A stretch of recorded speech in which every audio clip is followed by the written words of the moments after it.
नमस्कार, मी सुषमा खूप खूप स्वागत करते तुमचं आपल्या किचनमध्ये। आज मी पहिल्यांदाच प्लम केक ट्राय केला, पण खूप सुंदर झाला हा केक। अगदी परफेक्टच बनला प्लम केक। प्लम केक करायचा म्हटला तर अगदी सोप्या पद्धतीनं मी करून दाखवलेला आहे आणि हा प्लम केक आपण गव्हाच्या पिठापासून बनवलेला आहे आणि सगळ्या वस्तू घरातच उपलब्ध आहेत, त्यापासूनच आपण हा प्लम केक बनवलेला आहे। त्यामुळे कोणतीही वस्तू विकत आणण्याची गरज लागलेली नाही।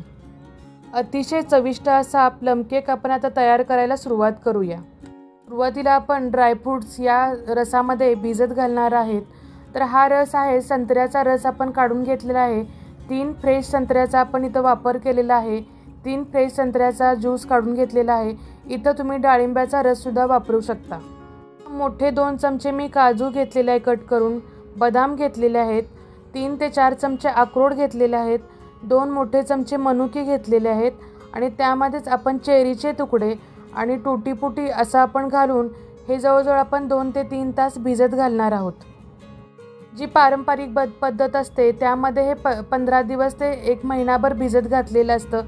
रममध्ये किंवा असे ज्यूसमध्ये भिजत घालतात। यामध्येच मी संत्र्याची साल थोडी किसून घातलेली आहे, ती या ज्यूसमध्ये आपण वापरणार आहोत, जेणेकरून त्या ज्यूसलाही त्या संत्र्याच्या सालीचा वास येणार आहे आणि टेस्ट येणार आहे। व्हिडिओच्या सुरुवातीलाच एक निवेदन करते, माझ्या चॅनलवरती नवीन असाल तर चॅनलला सबस्क्राईब करा आणि बेल आयकॉनला क्लिक करा, म्हणजे असेच पारंपरिक पदार्थ तुम्हाला पाहता येतील। आपण अर्धा कप बटर मेल्ट करून घेणार आहोत। आता आपण कॅरमल सिरप तयार करणार आहोत आणि हे सगळं रूम टेम्परेचरला करायचं आहे, त्यासाठी आपण ह्या अगोदरच तयारी करून घेणार आहोत। अर्धा कप साखर घेतलेली आहे आणि ती आपण मेल्ट करून घेणार आहोत, त्याचं कॅरमल बनवून घेणार आहोत। साखर विरघळल्यानंतर आपण थोडं असं पाणी घालून तो सिरप तयार करायचा आहे। साखर जोपर्यंत विरघळत नाही तोपर्यंत पाणी टाकायचं नाही, नाहीतर मग साखरेचे खडे बनतात। पूर्ण साखर मेल्ट झाल्यानंतर मग थोडं असं पाणी घालून अर्धा कप पाण्याचा आपण असा सिरप तयार करणार आहोत। मेजरिंग कपचा जो कप असतो त्याच्या प्रमाणात अर्धा कप साखर आणि अर्धा कप पाणी असा आपण सिरप तयार केलेला आहे। मेल्ट केलेला शुगरचा आपण सिरप तयार केलेला आहे आणि हा थंड करून घ्यायचा आहे। रूम टेम्परेचरला आल्यानंतर आपण त्याचा वापर करणार आहोत। सिरप आपलं तयार झाले तर आपण थंड करायला ठेवणार आहोत। मी यामध्ये केकमध्ये घालण्यासाठी एक मसाला तयार करणार आहे, त्यासाठी जायफळ, वेलची, सुंठ पावडर असा आपण कुटून घेणार आहोत आणि त्याची फ्रेश अशी पावडर तयार करून घेणार आहोत। केक बनवताना अगोदर केकचा टीन तयार करणं जास्त महत्त्वाचं असतो। इथं आपण केकच्या टीनला आतून बटर पेपर लावून घेतलेला आहे आणि इथं मी कुकरमध्ये केक बनवणार आहे, त्यासाठी मी कुकर गरम करत ठेवलेला आहे। त्यामध्ये आपण जे बारीक मीठ असतं ते घालून घेणार आहोत। एक बारीकशी अशी लेअर तयार झाली पाहिजे इतपत आपण मीठ ओतणार आहोत। इथं पाहू शकताय मी दाखवलेलं आहे। कुकर बंद करून घेणार आहोत आपण आणि शिटी काढून घ्यायची आहे।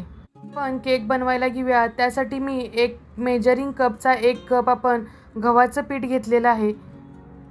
इथं तुम्ही मैद्याचाही वापर करू शकता, परंतु मी इथं गव्हाचं पीठ वापरलेलं आहे पौष्टिकतेसाठी। आणि त्यामध्ये मोठे 2 चमचे मिल्क पावडर घालणार आहोत आपण, त्यामुळे टेस्ट एकदम छान येते मिल्क पावडरमुळे केकची।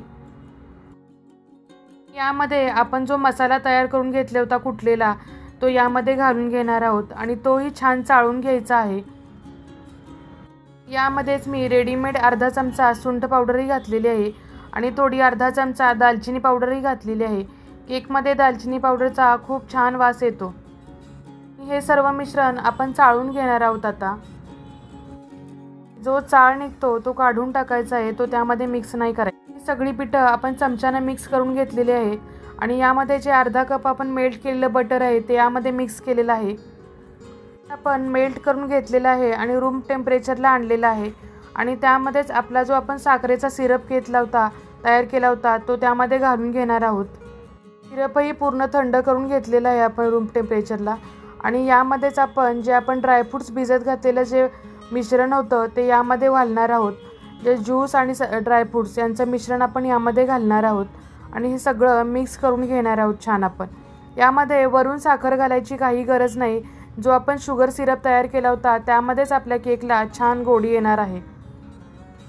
ड्रायफ्रूट साधारण हे 4 तास भिजल्यामुळे एकदम छान फुलून आलेले आहेत आणि त्या ड्रायफ्रूट्सला छान संत्र्याचा वास लागलेला आहे।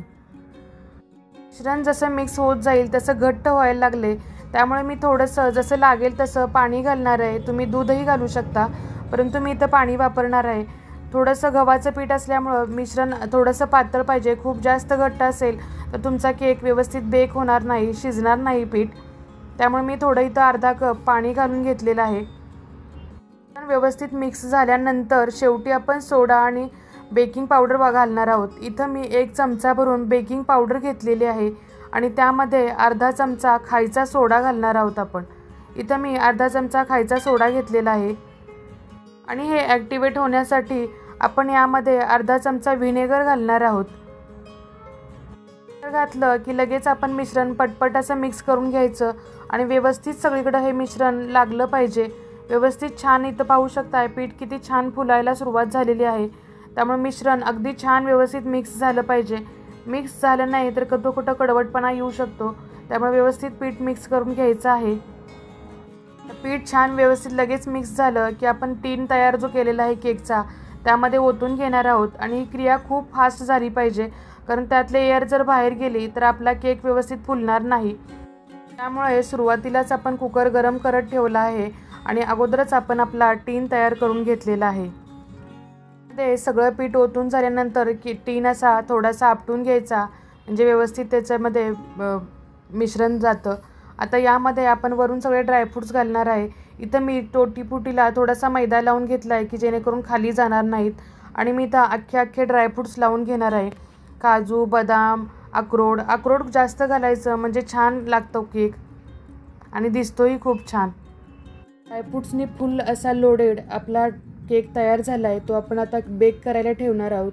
इथं पाहू शकताय आपला कुकर किती गरम झाला आहे.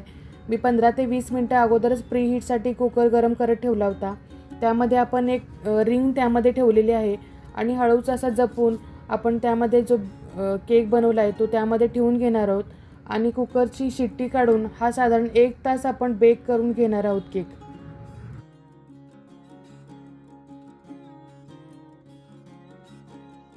साधारण 1 तास झालेला आहे, तर आपला आपण केक उघडून पाहूया शिजलाय का ते. छान फुलून वरती आपला केक आलेला आहे. ड्रायफ्रूट्स वरची आहेत तसेच राहिलेले आहेत, म्हणजे आपला केक छान झालेला आहे. तर अशी स्टिक घालून आपण पाहून घ्यायचं आहे की केक शिजलाय का. थोडासा केक कच्चा वाटतोय, त्यासाठी मी थोडा वेळ परत ठेवून घेतलेला आहे हा केक.